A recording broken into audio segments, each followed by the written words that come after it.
Hi everybody, here's a quick demo of how to get BeatBuddy talking to a TC Helicon Voicelive Extreme so it controls a looper and so you can hear the audio from the BeatBuddy over any loops or anything else that you do on it. So on the Voicelive 3 I've got a MIDI cable running to the MIDI in.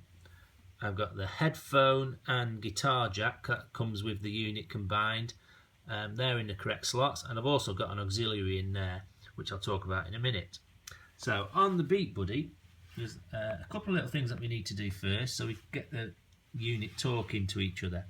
First off, we need to press those two buttons and that takes us into the settings screen, and then we're going to scroll down to main pedal, down to MIDI messages, to BeatBuddy, and then we need to see that MIDI out is highlighted with a little arrow showing there, and that means that the BeatBuddy is now sending a signal out to the Voicelive 3, and it goes through this cable here which is sold separately to the BeatBuddy, and it runs to a double adapter at the end there. That one says in, and what we want is the one that says out, and what we do is we plug my MIDI cable into the out and then into the MIDI in. Okay, and then on the Voicelive 3 there's just one little thing to do to set it up so that they're talking to each other properly.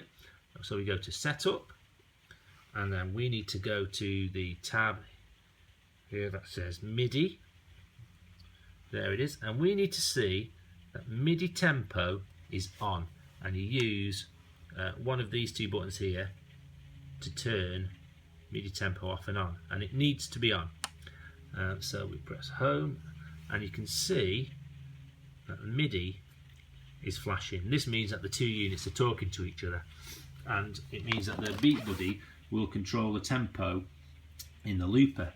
What it won't do is let you hear the BeatBuddy. So to do that, what I've done is run a 1/8 inch jack from the headphone socket to the auxiliary in, and this comes through the normal mix and you'll be able to hear the drum beats nice and clear. And what I also tried was to run a jack into the input from my guitar and then from an output and into the guitar input on the Voicelive 3, and what that had the effect of was to give the drum beats the sound of the effects that were actually on the unit, which wasn't good. So I would advise that you get a little 1/8 inch jack and run it from the headphone socket to the auxiliary in, and then you'll be able to hear everything nice and clean through your headphones or through your PA or whatever it is.